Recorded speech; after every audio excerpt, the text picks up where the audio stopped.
Hey everyone, how's it going? I'm back and I've got a really cool unboxing video for everyone.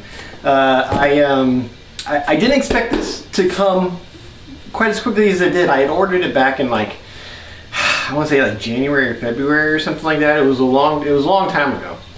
It feels like a long time ago anyway. It was due out in the fall.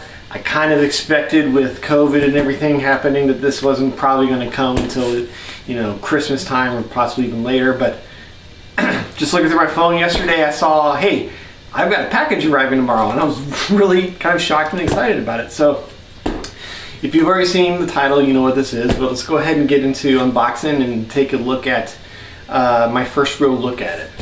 So I already kind of peeked in just to make sure it was there and everything looked okay. But, so this is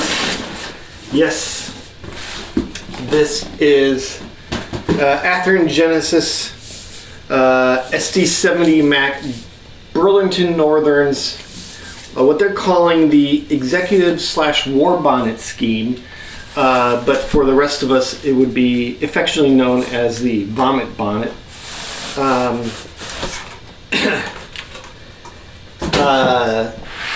Burlington, for if you don't know much of the history of this, which I honestly I don't know a lot about it either, but when Burlington Northern merged with the Santa Fe to become the Burlington Northern Santa Fe, they tested out a few different paint schemes, and one of them was this paint scheme here. They only painted one locomotive up in this color, and apparently not a lot of people liked it because they called it the vomit bonnet, which you'll see why here in a second. But I really liked it a lot. I thought compared to a lot of the paint schemes, including the one that they finally went with, the orange and the green, I felt like this was the better paint scheme.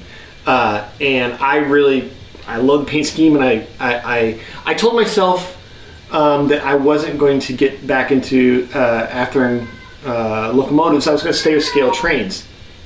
The scale trains had really great detail and LED lighting and lots of additional like little features, and especially the Loc Sound DCC decoder, whereas Athearn uses Tsunami. Nothing wrong with Tsunami, it's just I have an ESU system and I really like the Loc Sound decoder, so I was just going to stick with scale trains. But I saw this was coming out by Athearn. I couldn't pass it up. I had to have it. This is my favorite paint scheme. So awesome. So let's take a look at it. Sorry to ramble like that, but a real basic Athearn box. Nothing really special here. Ooh, look at it. Can you get a good shot of that? Yeah. I'm going to go ahead and open it up here for you. We'll get some close-ups of it kind of sitting out on the layout. But yeah, so this is actually, I went with a DCC ready. So I still need to buy a decoder for it. I'm going to get a Loc Sound decoder for it and install it myself, which will be an interesting task. I've never done that before. I'm a little nervous about it, but I think I can figure it out. I think it shouldn't be too hard. I need to go ahead and bite the bullet at some point and do this myself. So now this is also, I gotta tell you, I don't know why they didn't go with this paint scheme. This is just so pretty looking. Oh, get it out. Get it out here on the table for you. It's just, I love the green, I love the cream and the red. I love the war bonnet design. I think it's a beautiful classic design that I think just looks so good here. Oh my goodness. Oh, you know, this this has become my new favorite locomotive, just looking at it like this. Alright, I'm going to bring this camera in closer. Okay, it's actually about a week after I shot the last part of that video, and I was kind of inspired just by how much I like the locomotive to go ahead and install a backdrop in on my model railroad, just so I can show it off a little bit better than just having it against a bunch of you know, wood supports and what was up there before. It's amazing what just a simple blue backdrop does to a model railroad. But that is a different video. Let's go ahead and get back to talking about this locomotive. And I actually wanted to compare Athearn's offerings to Scale Train's offerings, because I think some people might have some questions as to how do the two companies compare as far as details and that kind of thing goes. So I have a Scale Train's -9 in the back and my Athearn SD70MAC up front, and you know, not necessarily the best comparison in the world because they are two different locomotives, so we're not going to be able to get a one-to-one comparison, but we can get fairly close. Overall, I think that both locomotives look really great together. I don't think that there is any real significant difference in the details that would make me say like, ugh, like, you know, one is less quality than the other. They both look really great together.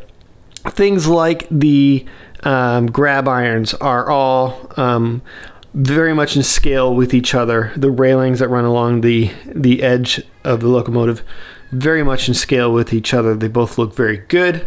One thing I will note that I'm very happy with on this Athearn locomotive is how straight these rails are. Sometimes these kind of plastic rails can kind of bend a little bit and get a little distorted, and mine are not on this locomotive. They look very, very good. I'm very happy about that.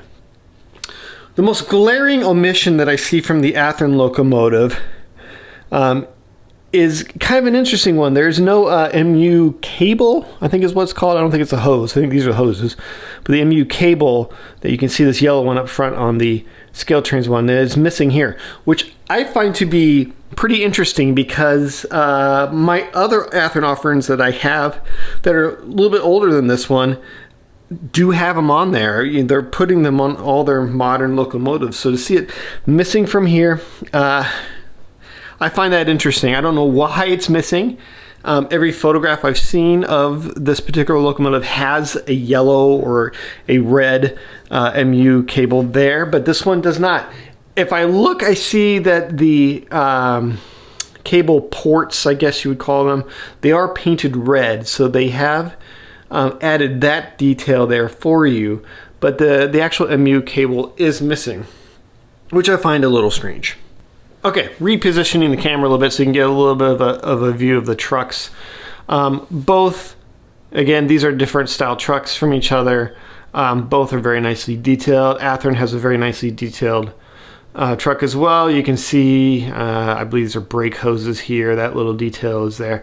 One thing that it does appear to be missing from the prototype is some of this sort of under the what do you call it?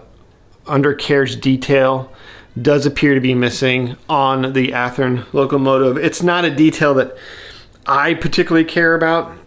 And by the way, I should say that I don't really know much about locomotives in general.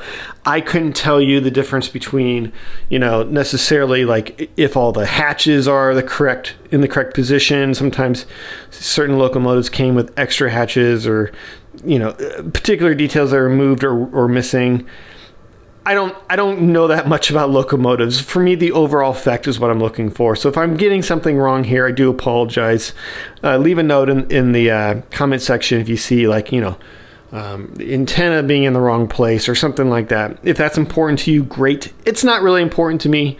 I want a nice looking, nice detailed locomotive, but I'm not so finicky that, you know, I need every little piece to be exactly where it should be.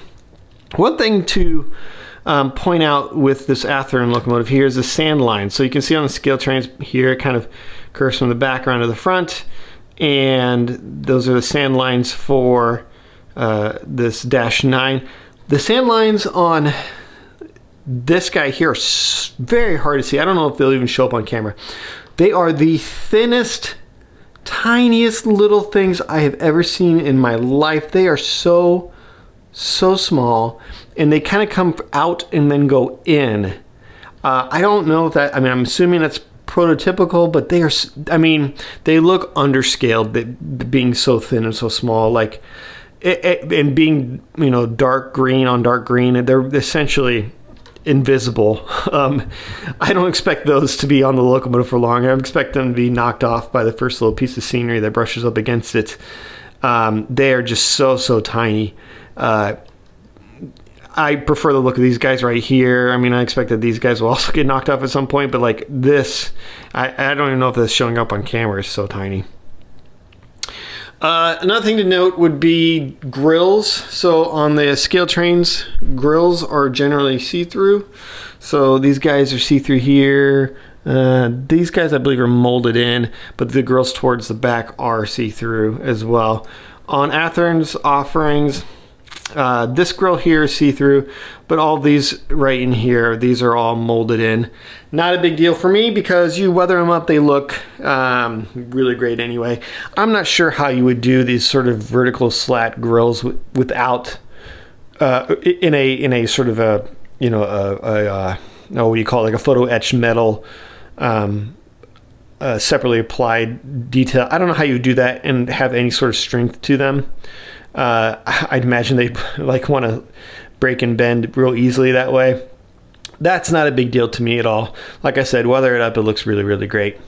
The only other thing to really note about the differences between these guys, at least from this angle, would be the door hatches or whatever on the side. These are nicely defined, very crisp hatches. You can see each individual door very distinctly, especially in certain lighting conditions. They just kind of like, they really kind of pop. You can see those sort of vertical stripes. Those look very nice. On this particular locomotive here, it's a much more subtle effect. The doors appear to be a little more rounded. You know, the molding may not be as crisp on this. Could be a couple of things. It could be just mold degradation. It could be that this is very close to what the prototype looks like. I'm not one to say necessarily. The prototype, you know, it appears that doors are, depending on the photograph you look at, the doors appear to be pretty subtle. One thing I want to know about this particular paint scheme is this font along the side.